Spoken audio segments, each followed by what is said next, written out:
good evening. Prepare for a story where the greatest fear lies not in what is seen, but in what is sensed. What I'm about to tell you today is an account passed on to me by someone who experienced terror firsthand, yet never had the chance to face their aggressor. It is the story of the midnight creature, an invisible fear that lurks in a presence that leaves its mark without ever fully revealing itself. The new house and the threatened peace. In 2012, João and his family moved into a newly built house on the outskirts of a small town in the interior of São Paulo.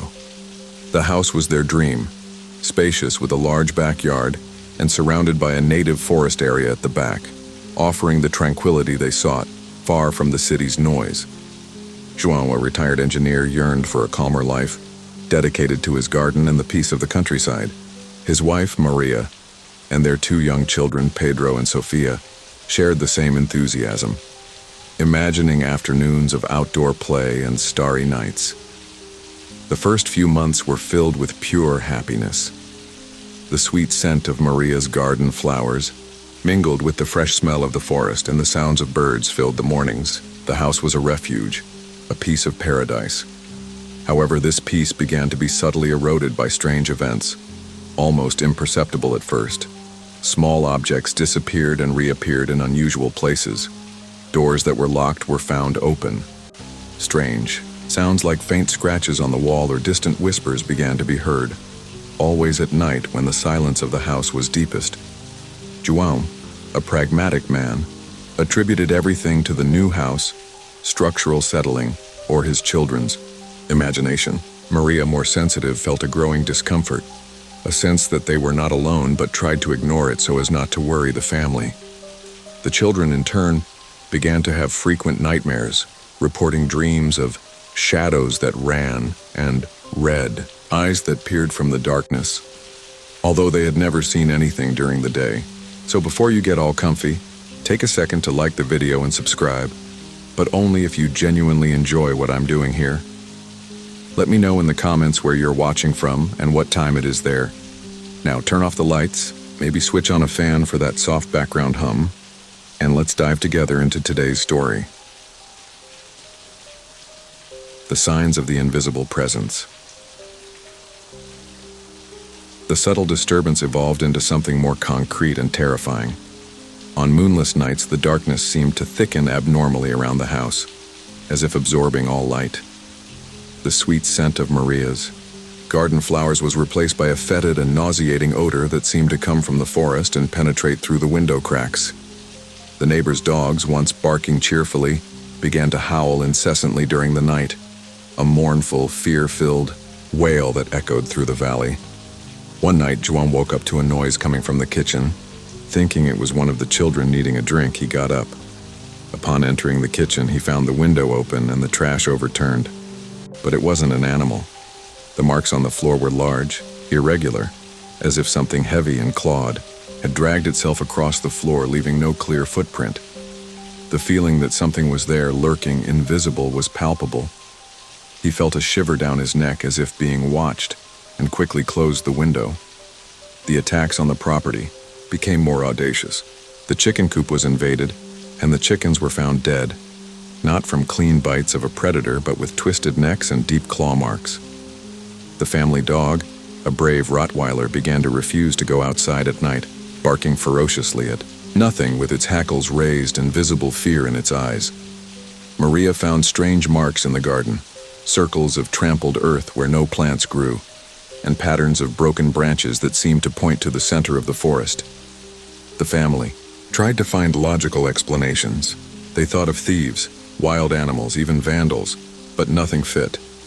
No human footprints, no sign of forced entry, just the trace of a presence moving in the shadows, unseen. João installed security cameras, but the images were always grainy, with flashes of electrical interference or simply showed emptiness. The recordings captured the sounds, the distant howling of dogs, the peculiar dragging, the low growl, but never the aggressor. The invisible confrontation and the escape. The situation reached an untenable point. The children could no longer sleep in their own rooms. and the entire family huddled together in the living room, trying to find comfort in proximity. Maria, exhausted and terrified, insisted that they move. But João, stubborn, still sought a rational explanation, a way to understand what was happening in his dream home. One night, the full moon illuminated the sky, and the house was immersed in an oppressive silence, which contrasted with the incessant howling of dogs in the distance. Suddenly, a loud thud came from the roof, followed by a heavy dragging sound, as if something immense was moving up there. The entire house trembled. The lights flickered and went out, plunging the family into total darkness. A growl, now closer, seemed to come from inside the walls, echoing through all the rooms. Pedro and Sofia began to cry hysterically, and Maria hugged them tightly. João, feeling his heart in his throat, grabbed a flashlight and turned it on, but the light trembled in his hands. He saw a shadow move in the room, an undefined shape that quickly slinked along the walls, without ever fully materializing. A smell of sulfur filled the air and the temperature dropped drastically. It was then that the terror became personal. An invisible force pulled Sofia away from Maria's arms. A sharp scream of fear cut through the air. João, desperate, tried to reach his daughter, but felt as if an invisible wall pushed him back. Maria, with a scream of horror, managed to grab Sofia's hand, fighting against the unknown force that tried to drag her away. It was a silent and brutal battle against the invisible. In an act of pure desperation, João grabbed a crucifix that was on the shelf and hurled it in the direction of the shadow. At the same instant, an animalistic and deafening roar filled the house. The city lights flickered in the distance, and the force pulling Sofia abruptly released her. The shadow dissolved into smoke, and the smell of sulfur diminished.